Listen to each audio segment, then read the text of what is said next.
Hello and happy Sunday. So this video is long overdue. I've got a lot of Civil War newspapers here, and they need to be sorted and protected in these plastic folders. So, and I feel like what I need to do is unfold them all. Some of them have been taped up. And get them in some sort of order. For instance, this is 1865. So just quite a lot of papers here.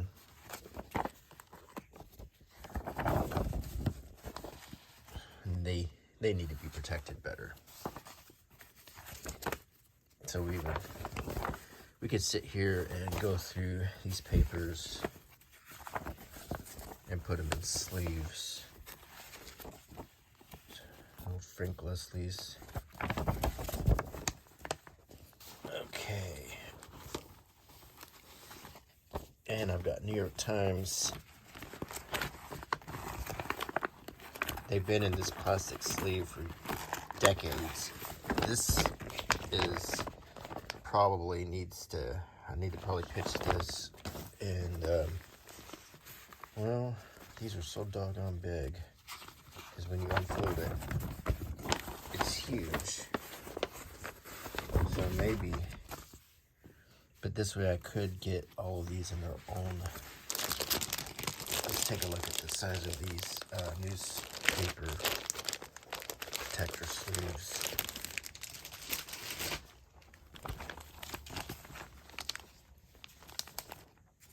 I think it's just going to hold with a fold in the middle. This is New York Times, New York, Monday, April 15th, 1861. 2 cents. Fort Sumter fallen. Particulars of the bombardment. The fort on fire and the garrison exhausted. No attempt at reinforcement. The cessation of firing and the capitulation. No lives lost on either side. Major Anderson and his men coming to New York.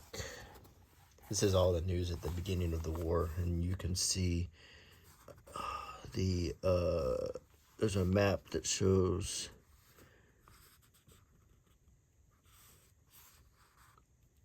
Fort Pickens.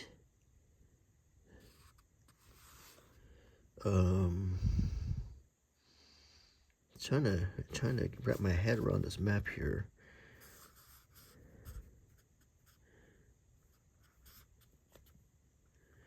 Fort Pickens in the harbor. Oh, this is Pensacola, because I was like, Pensacola's not in South Carolina. Yeah, Pensacola.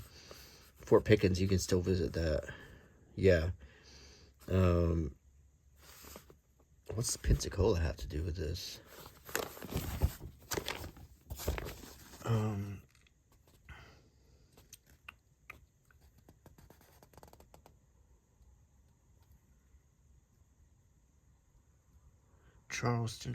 Charleston, Wilmington, North Carolina, 75,000 volunteers, and an extra session of Congress by the President of the United States.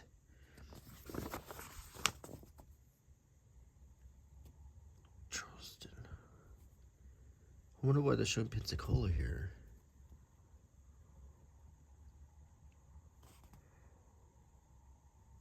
Oh, here we go. Fort Pickens reinforced. Duh. Yeah, so this was still a U.S. fort, so they reinforced it. I don't think if Florida has seceded yet.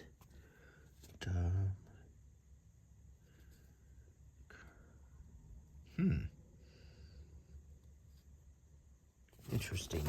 It's interesting that they would have that picture on the cover. If you want to take a glimpse into the rest of the paper,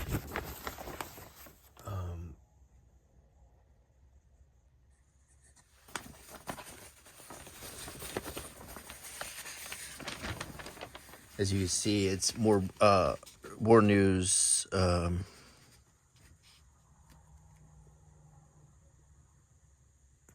These are ads.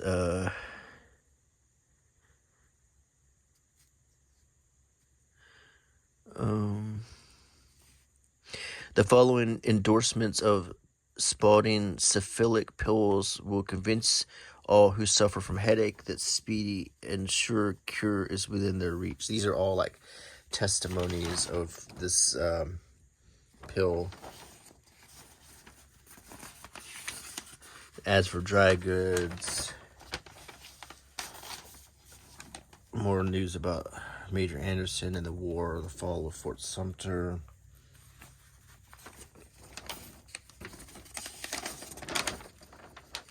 And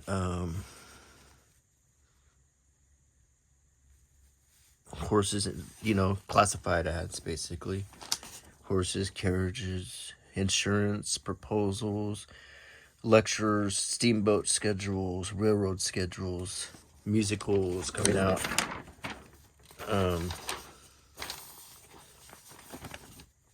So, let's put this in some plastic.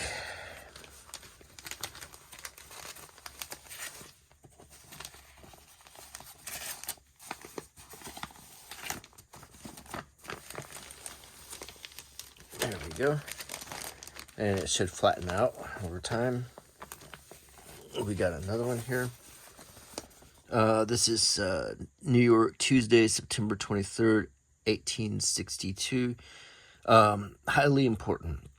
A proclamation by the President of the United States, the war still to be prosecuted for the restoration of the Union, a decree of emancipation, all slaves and states in rebellion on the 1st of January next to be free, the gradual abolition and colonization schemes adhered to, loyal citizens to be remunerated for the losses, including slaves. So we're talking about the border states like Kentucky, Maryland. As far as the colonization, that was the country of Liberia, where they had sent American slaves to colonize Liberia, what's present-day Liberia. That's why all the cities in Liberia are named after American presidents like Adams and Washington and stuff like that. So, and Liberia means freedom. So,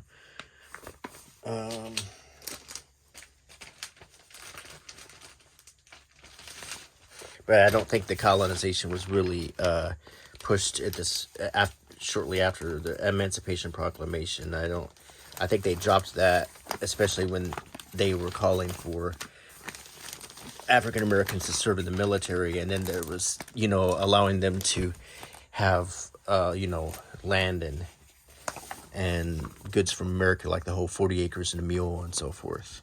So the approach changed.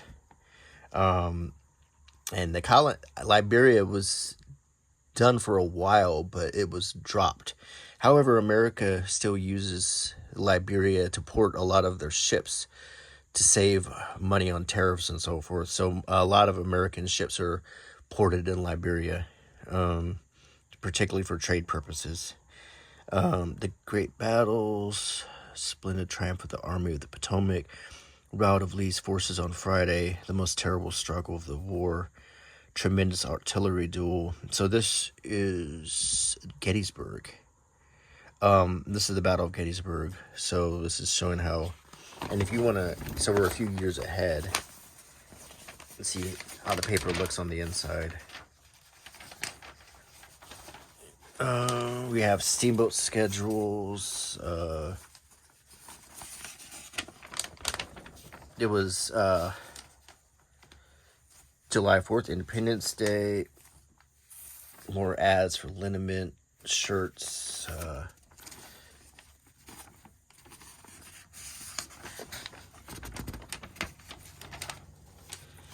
Modeled soap, groceries and provisions, railroads, teachers wanted, miscellaneous, dentistry, help wanted, railroads, house and carriage, lost and found.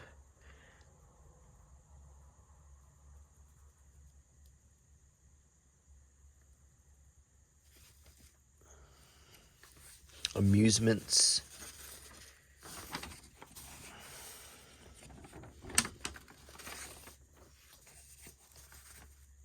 ladies from Gettysburg. They misspelled it. The retreat of the rebel army. That was Pickett's charge, which was not a really well planned attack against a fortified position. And also, what was going on simultaneously is the siege of Vicksburg. That was when General Grant also had. This wasn't General Grant, but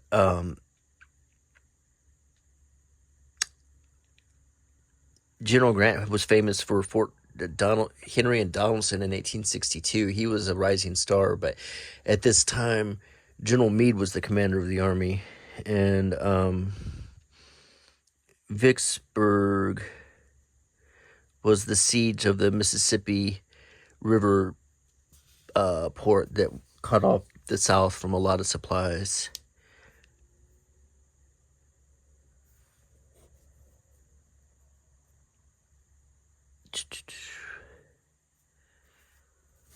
General McPherson, General Sherman, General.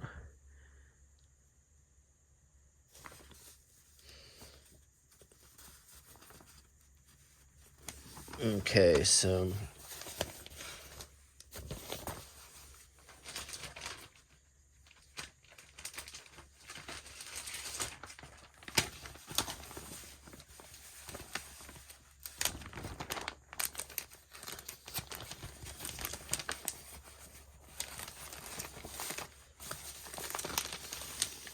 Okay, get that nice and protected.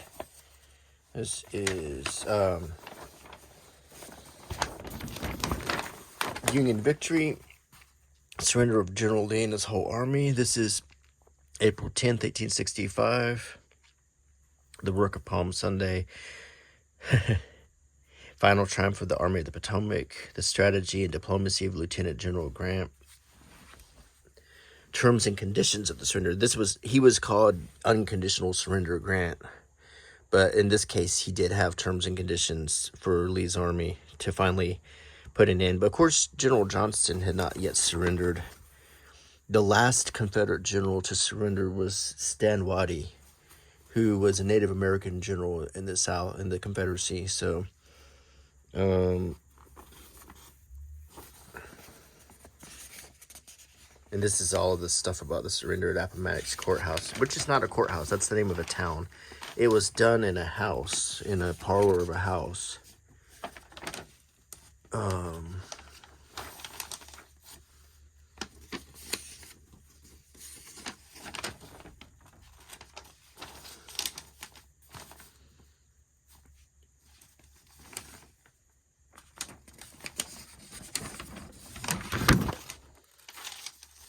And there's always that shirt ad. You'll see it in so many of these papers.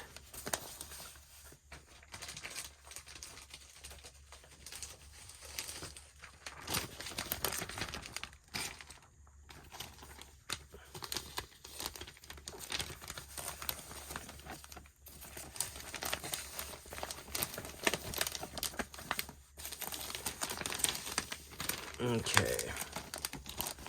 And finally, we have New York Times, New York, Saturday, April 15th, just 5 days later from the surrender of Lee. Awful event. President Lincoln shot by an assassin. The deed done at Ford's Theater last night, the act of a desperate rebel. The president still alive at last account. No hopes entertained of his recovery. Attempted assassination of Secretary Seward, and details of the dreadful tragedy. So basically what happened was, this was a conspiracy. Wilkes Booth, along with his conspirators, were going to assassinate Lincoln, Secretary of State Seward, and Vice President Johnson all in one night. They were going to do a decapitation move. Of course, the first President Lincoln, it was this successful assassination. Seward was gravely injured, stabbed several times, but the conspirator who was supposed to assassinate Vice President Johnson lost his nerve, but they were all hung anyway. Take note of how crudely and quickly this paper was done with these long black lines. That's not normal for the New York Times. This was rushed to press.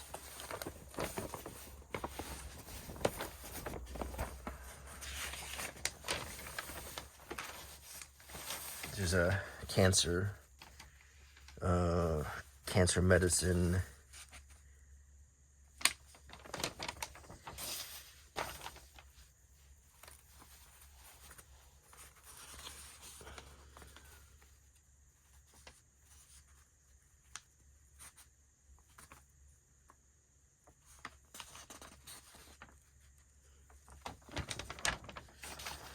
All the ads.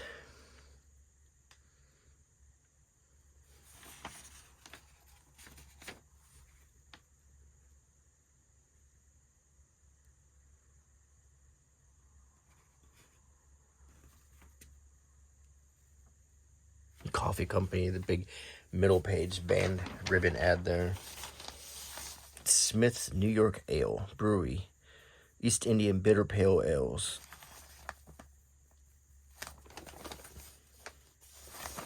Electricity curative agent. See, the technology was already happening.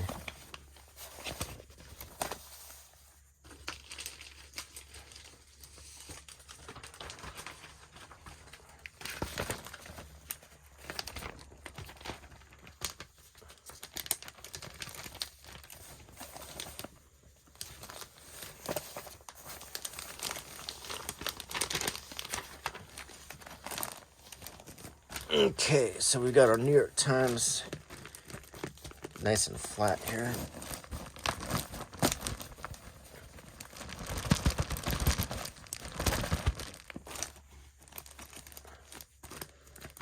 In time, that will flatten out nicely.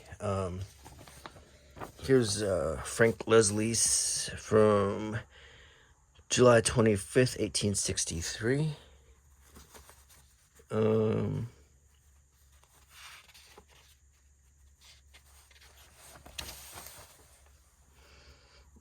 Notes and flowers or supplement. Let's see.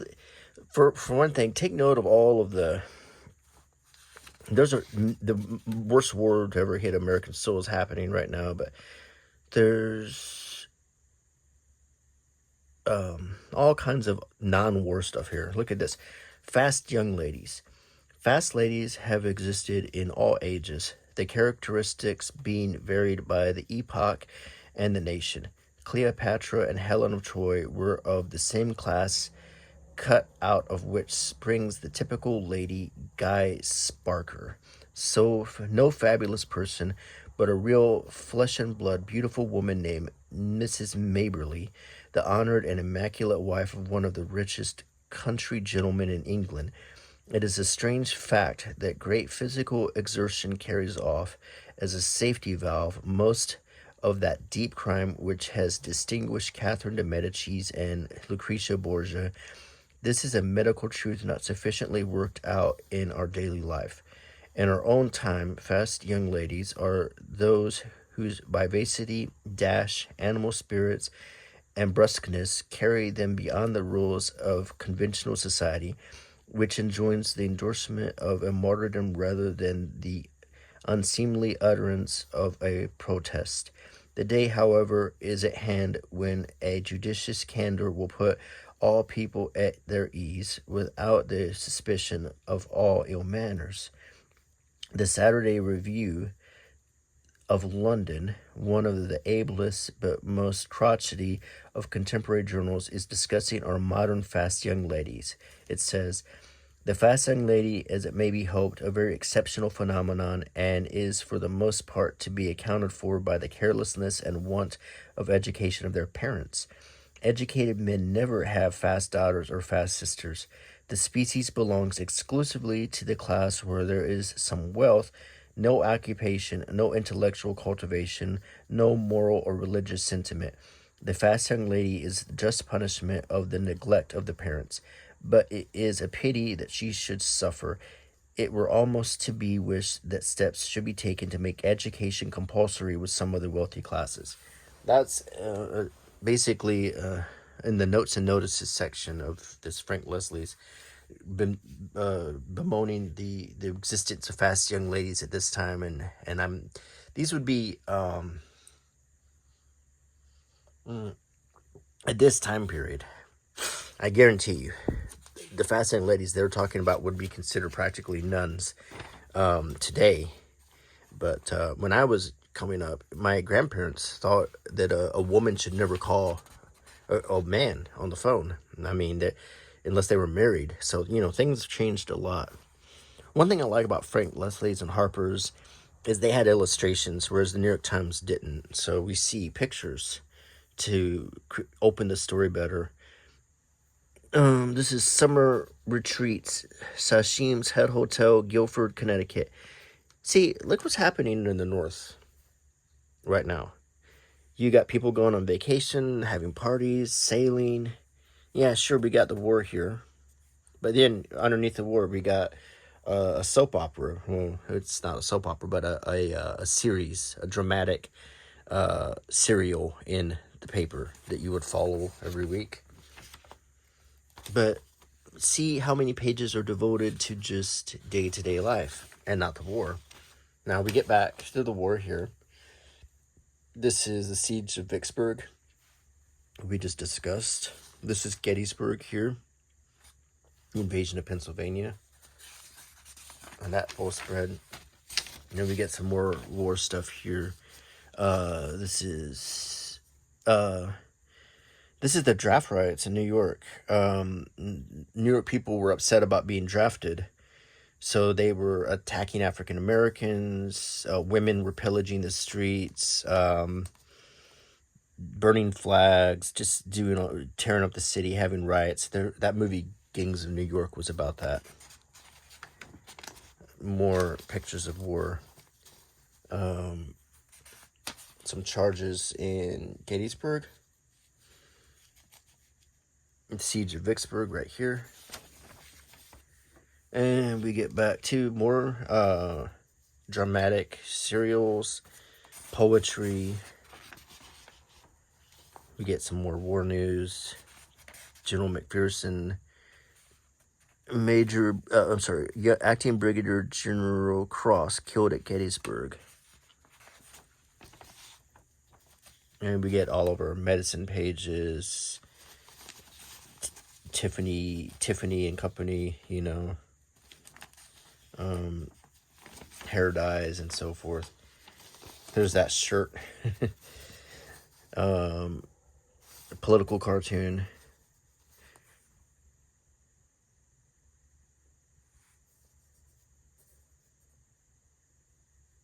Making fun of New York's unwillingness to fight.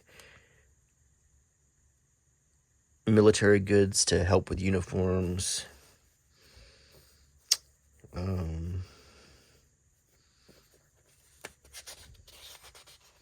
Hilton's insoluble cement.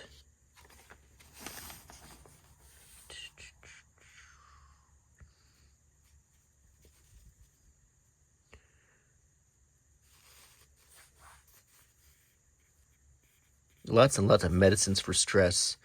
Many people were stressed out during this time.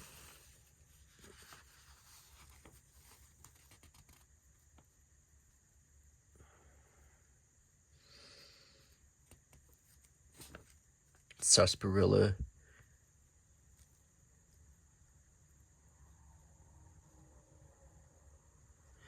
Parlor and chamber furniture. To nervous sufferers of both sexes.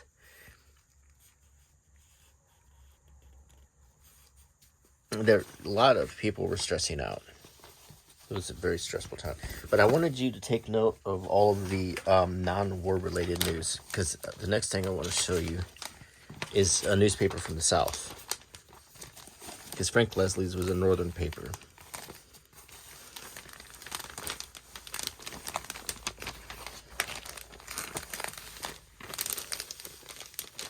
Okay. Let's put that here. Let's find a southern newspaper.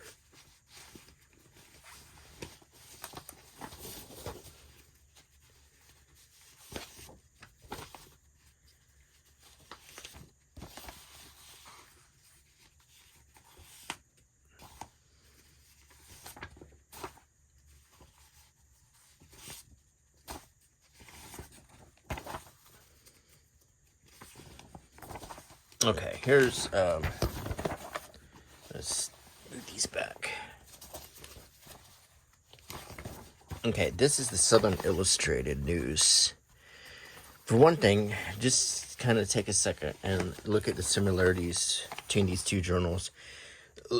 Notice how the top part, the artwork, is laid out a very similar way. You have the volume in the same place, the date in the same place, as well as the location. You have artwork. You have the price right here. So the layout of these papers was the same. The paper itself was smaller. You used less paper because they were rationing everything. It wasn't as tall, and it wasn't as thick. Now, the next thing I want to take note of is every single thing in this paper is talking about the war. Every single, there's no, I mean, here's a poem here, but it's about the war. It's a patriotic poem. It's not a poem about love or anything like that. Everything is about the war. Here, this part called The Politician is still about the war, talking about every single thing goes back to the war.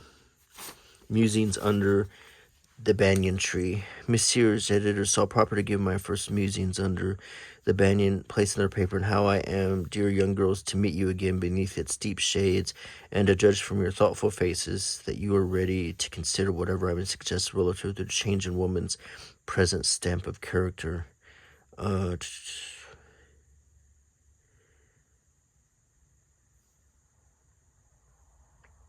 No, this here might actually be...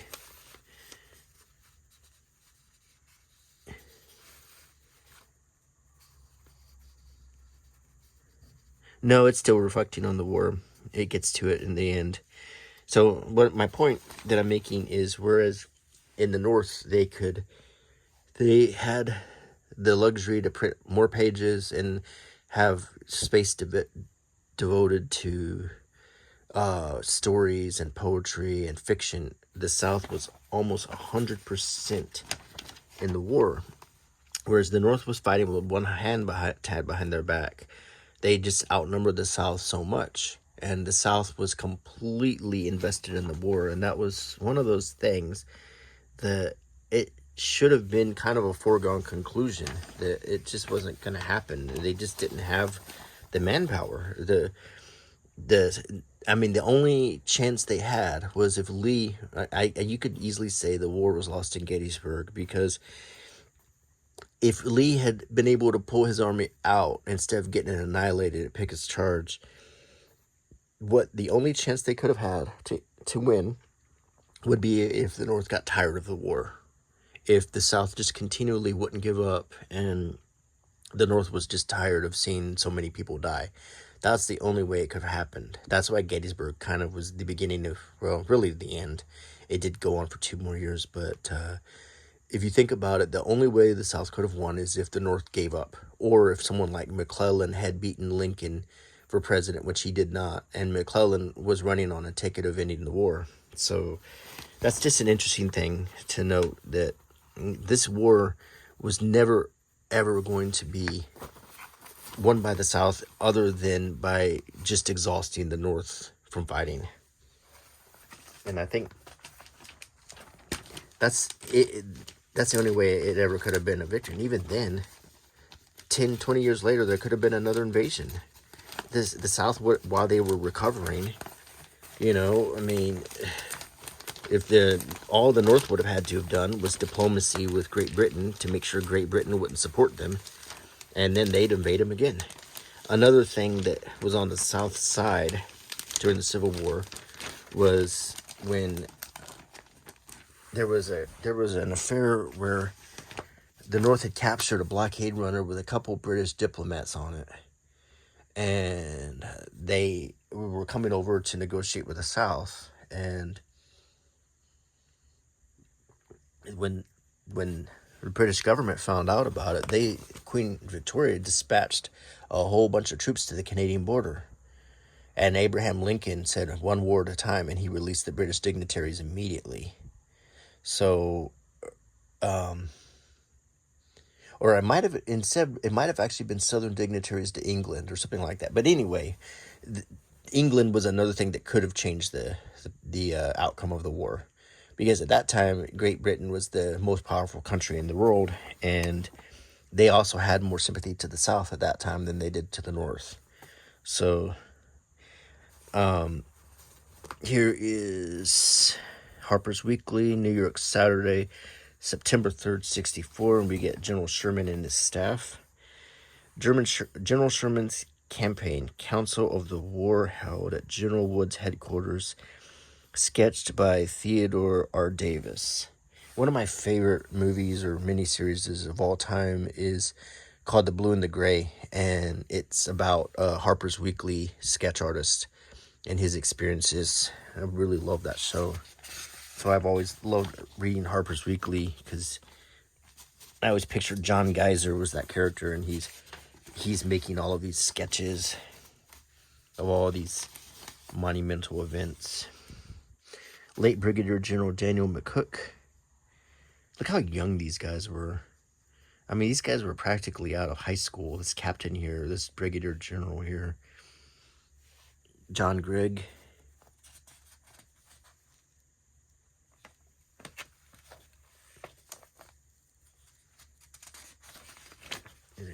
And some of this artwork was just amazing. I mean, you could frame this.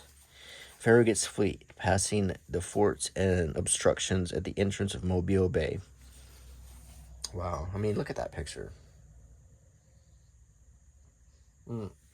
All drawn by hand, then sent to the headquarters where it was engraved and printed. You can see the details like the Confederate flag here, the forts and the coast, the waves, the cannon shots hitting the water. It's amazing. And then we get to some more drama. Quite Alone by George Augustus Sala. And here is Compromise with the South. This is for the people who were talking about peace, this is a very, what do we call it, a diss track, I guess you could say, in today's vernacular. But this is Jefferson Davis, obviously, dressed in a Confederate uniform, and he's shaking hands with a completely crippled Union soldier over her crying Columbia, over the grave of memory of Union heroes died in a useless war, dedicated to the Chicago Convention. Basically, this is the opinion of anyone running on the ticket of compromising with the Confederacy right here. Very interesting piece of propaganda here. View of the tent in which the Democratic Convention is to be held at Chicago. And Clement Vallandigham and Fernando Wood were Democrats opposed to Lincoln. You might have watched that movie, Lincoln. Fernando Wood was one of the main characters opposing Lincoln. He was played by the guy who played in Guardians of the Galaxy, who played the bad guy.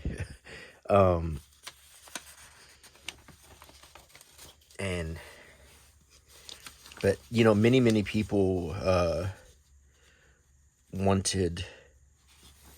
there was a lot of people who just wanted the war to end. You know, they were tired of all of the bloodshed and everything. This is a somewhat racist picture here, I guess you could say, in today's standards, and those standards, not at all. But they're showing, I mean, it's just the time period, but they're showing how in North Carolina they're trying to recruiting at New Bern, North Carolina. How happy could I be with either? What t'other dear charmers away? And how they're trying to apparently use African Americans for, I'm not exactly sure what the context is in this, to tell you the truth. and I hate to even use that word because I don't want to use today's terms to apply. I'm not a fan of applying today's morals against other times. I can certainly look at this through today's lens and say, yes, this wouldn't be appropriate. But at the time period, this is what they knew, for better or for worse. So it's one of those tricky situations where it's it, it is what it is. It's history. It's not great, but a lot of our history isn't great. Ad for revolvers. You could buy yourself your own Army or Navy revolver right here.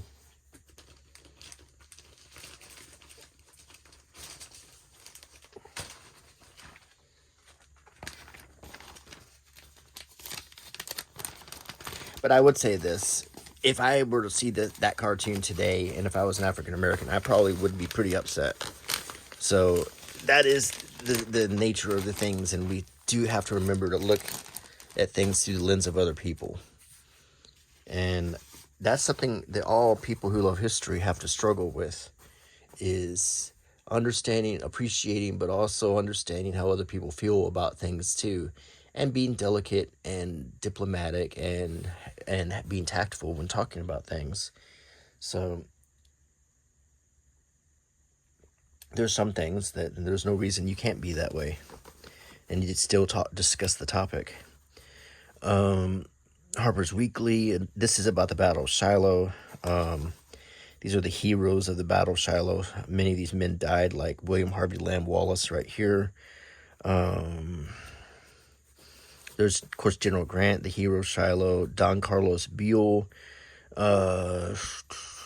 Sherman Nelson, who you do not see. Well, these are the main guys. Rousseau. Where's Lew Wallace at? I don't see. I think that's Lew Wallace right there. This is 1862. This was another turning point of the war. This is when this was one of the bigger Union victories, and also this was the demise of General Albert Sidney Johnston, who at the time was considered the best officer north or south, and he was fighting for the Confederacy, and he was killed at the Battle of Shiloh. And he was replaced by General Beauregard, who was, although he was good at some things, he wasn't a very good general. And a lot of people blame him for the loss at Shiloh for the South. And we also had the Monitor and the Merrimac going on around this time, which were the two ironclads that fought to a standstill.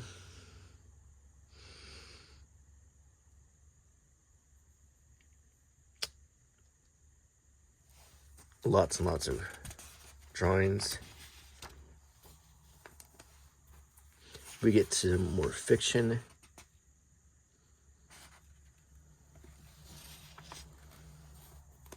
And more drawings.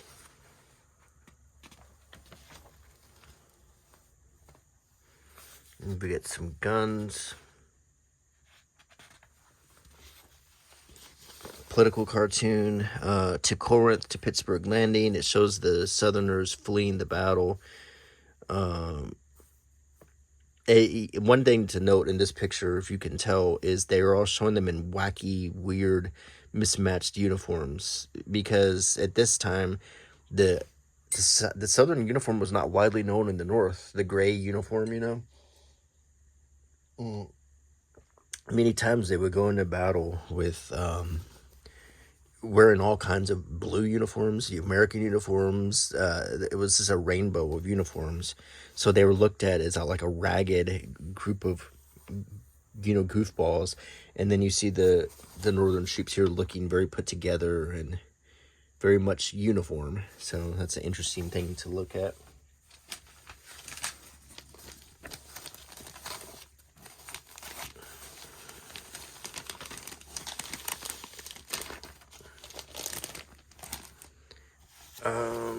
Here's New York, Saturday, October 31st, 1863. Someone wrote on it right here. The Army of the Cumberland, destruction And someone wrote someone wrote in many United States wagons by rebel cavalry. Someone was frustrated, obviously, who had this paper before the many was added.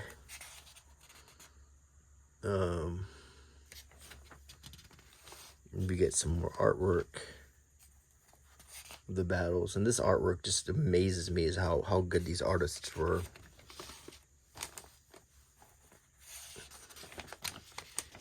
And look at that picture. This kind of sit and reflect on how amazing that was. That was drawn by somebody out in the field on a sketchbook, sent and expertly engraved and brought to press.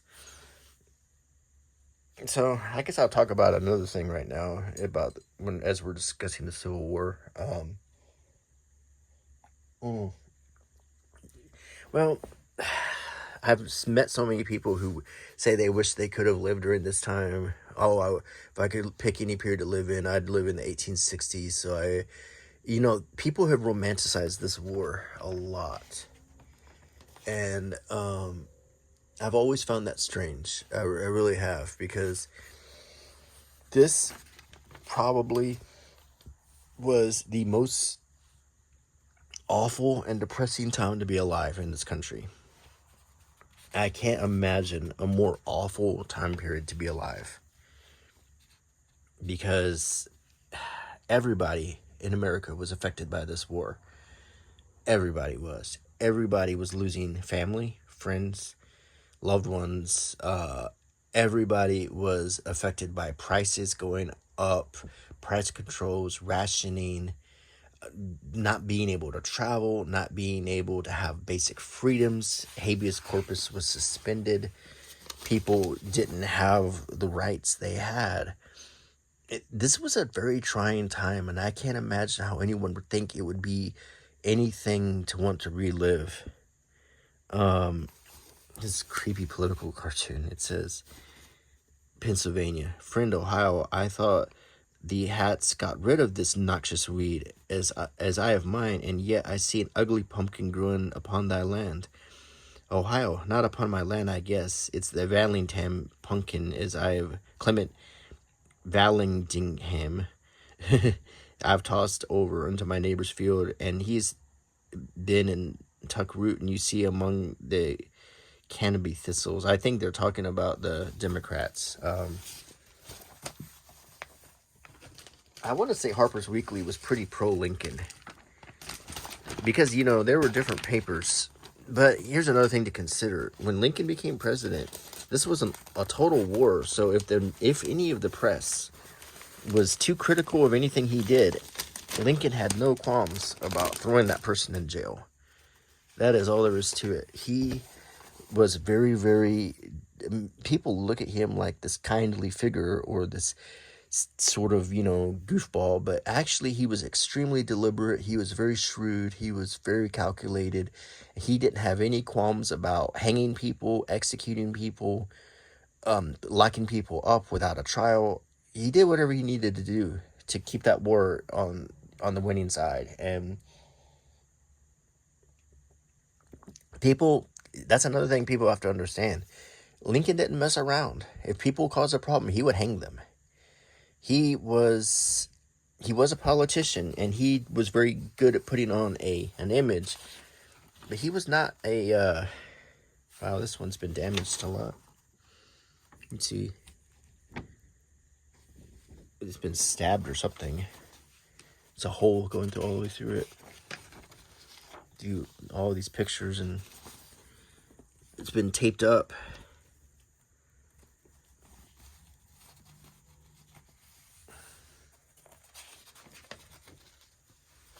But yeah, apparently something stabbed all the way through it.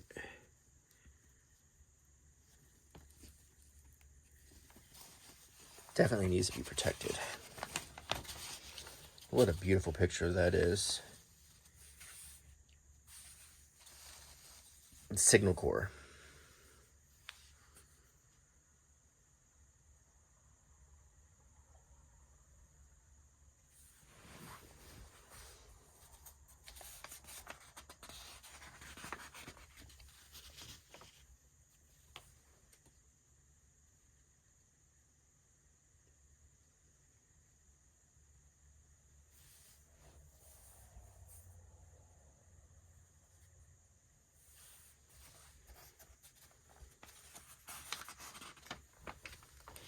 Another amazing picture.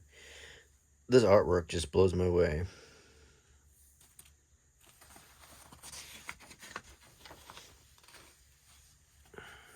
Smoking case.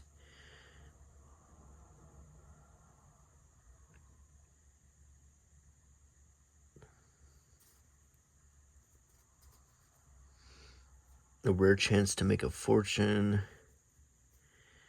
Another thing about this time period is it wasn't like a whole bunch of nice people or honorable people. All the honorable stuff that we like to see in movies and stuff ended pretty quickly on, and people were out to kill each other in this war. That's all there was to it. It was and people were making money. They were joining and getting their enlistment bonus, and then running off and joining again. Rich people were paying substitutes to avoid getting drafted. Whole families were getting wiped out. People could go into your house and just take it over. I mean, that's how it was. It wasn't. If you happen to live in Pennsylvania, around Gettysburg, your life was turned upside down in 1863. It says, drawing things to a head. Dr. Lincoln, just smart boy of the shop. Mild applications of Russian salve for our friends over the way, and heavy doses and plenty of it for our southern patient. And he's surrounded by like parrot shot and cannonballs and Russia's salve. I wonder what that meant.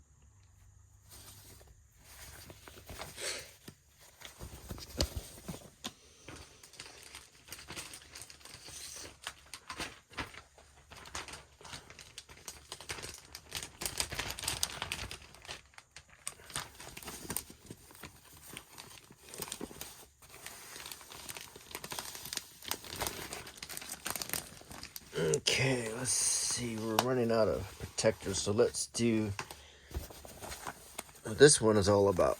This is the profile of General Robert Edmund Lee. His name was actually Edward, but they got it wrong. But this is a profile. General Robert Edmund Lee, Commander-in-Chief of the rebel armies, whose portrait we give on this page, is unquestionably a consummate master of the art of war.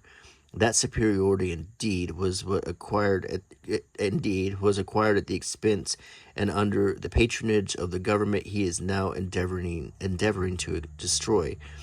But this does not alter the fact his career prior to his desertion of the flag of his country may be briefly stated. Born in 1808, he was regularly educated at West Point. In the Mexican campaign, he served with the Engineer Corps and was twice promoted for gallantry. At Chapultepec, he was severely wounded. In 1852, while holding the rank of major, he was appointed superintendent of the military academy. But 3 years afterward, he was sent to Europe with McClellan, then a captain, to study the proceedings of the French and English armies in the siege of Sebastopol. About this time, he was advanced to the rank of lieutenant colonel of the 2nd Regiment of Cavalry, and this was his position when he traitorously forsook his country and entered the rebel service. General Lee, now in his 56th year, is 6 feet in height, erect, well-formed, and of imposing appearance. Has clear black eyes, dark gray hair, and a heavy gray beard. He is plain in dress, wearing a black felt hat with a narrow strip of gold around it, and a plain brigadier's coat with 3 stars on the collar.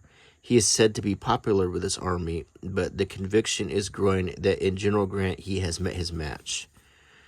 And the confidence now entertained in him is not probably as great as formerly. In the present campaign, he has displayed great tenacity and skill in the management of his army, but in all the elements of strategy, Grant has proved more than his equal. The photograph from which this engraving is made is taken by Messrs. Minnis and Cowell of Richmond, which bears the stamp of its legal registration in 1863 in the District Court of the Confederate States of the Eastern District of Virginia. So this was 1864 after Gettysburg, and I guess you could say at this point, Lee was, the blunders of Gettysburg. He was on the retreat, but he still did get some more victories.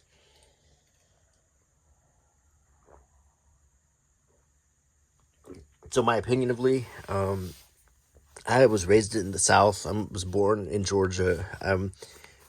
and when I was younger, I mean, he to many people, he still somewhat is treated as almost a god. He is very much revered. I think myself is that he strikes me as he was a very honorable person who thought he was doing the right thing. I don't think that he was very political. I think he was a career military man who thought highly of his home state of Virginia. And he looked at his home state, as many people did during this time, as a country, not as a state. The idea at this time was that we were separate states.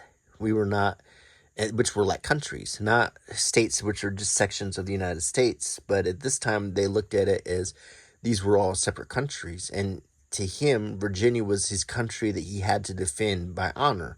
His family lived there, his home was there, he was raised there, and that's how he felt about it.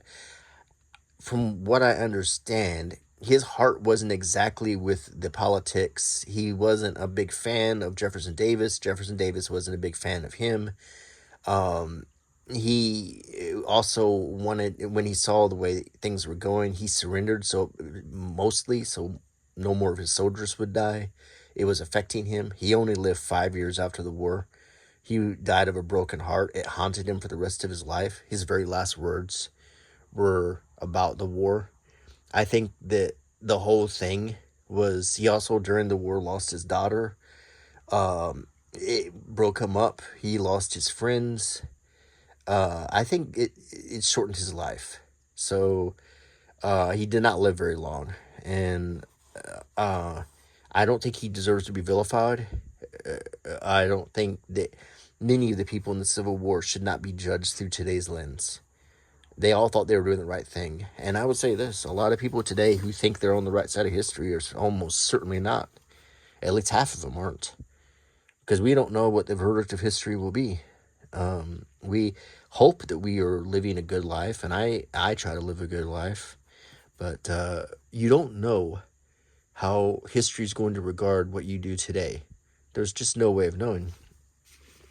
I think that's, when we think about the Civil War and we think about that time period, we need to think that this was a time when you had to pick sides, when you had to make difficult decisions, when you had to, where this wasn't when we could, write something on X or Twitter or TikTok or whatever, make our little opinion and then, call it a day and not worry about things. This was a time when you had to fight for what your beliefs were to the death, and only history would tell whether or not you were right. So history's spoken, and one side was right and one side was wrong, and that's what it is.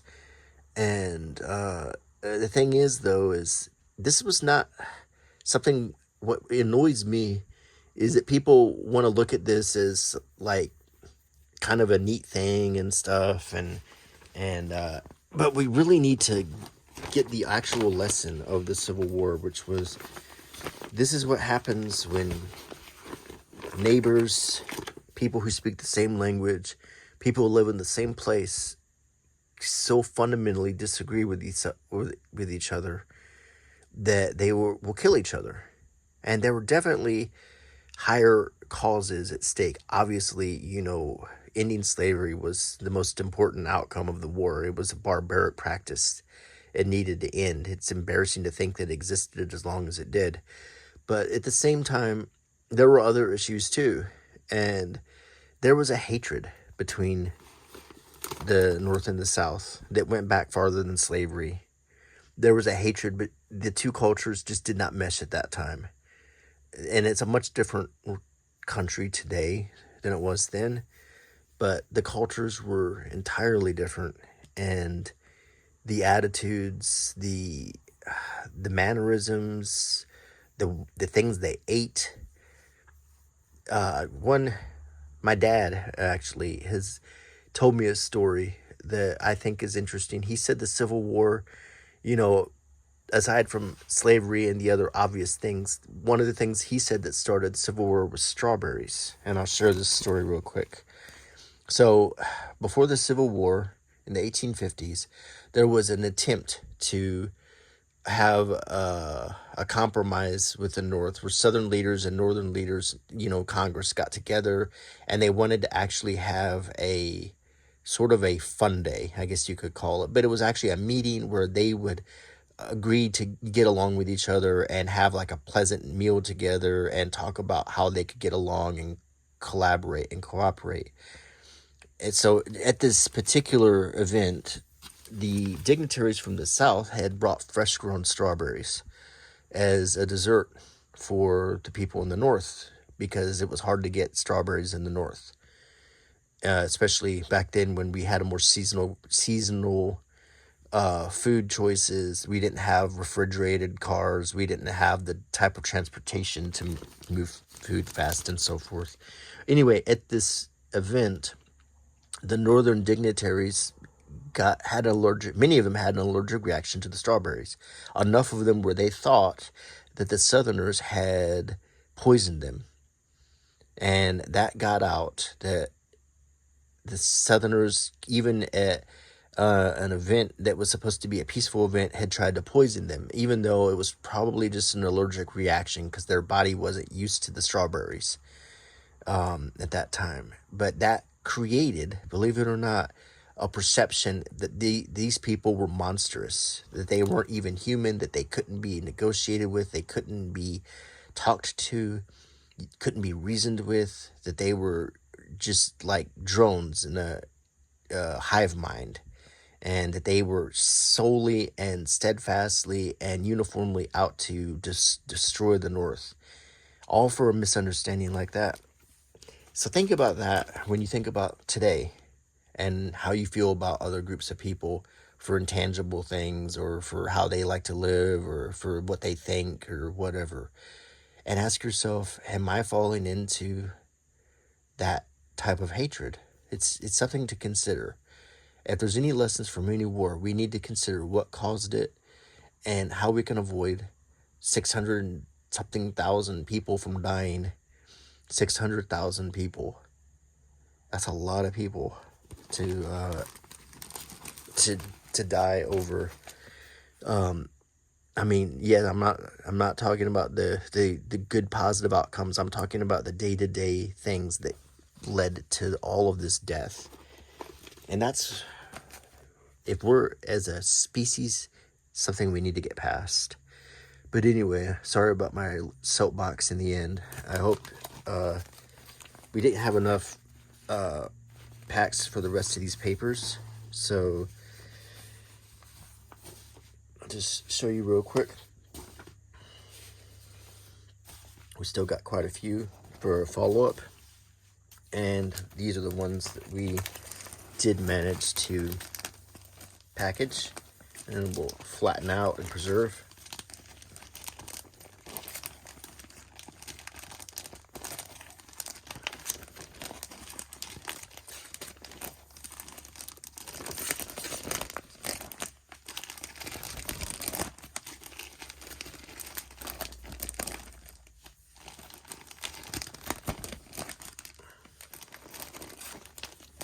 Quite a lot of papers here. And in time, these will be nice and flat. I can pull them out and read them. We can talk about them if you're interested. We can do some more videos and discuss it. Another thing I like about newspapers is you're looking at the raw news. You're looking at the raw information from the time. You can't get this from a book. This is real, undiluted primary source research right here. And this is where you find history. You don't find it in someone's interpretation of this. You find it in this. Between this, diaries, letters, that's where you really find history. In the study of history is primary sources. So I hope you enjoy my channel. Thank you very much if you're with me this long, thanks for staying with me. In this video, please, if you like the video, give me a like, leave a comment, click the bell icon.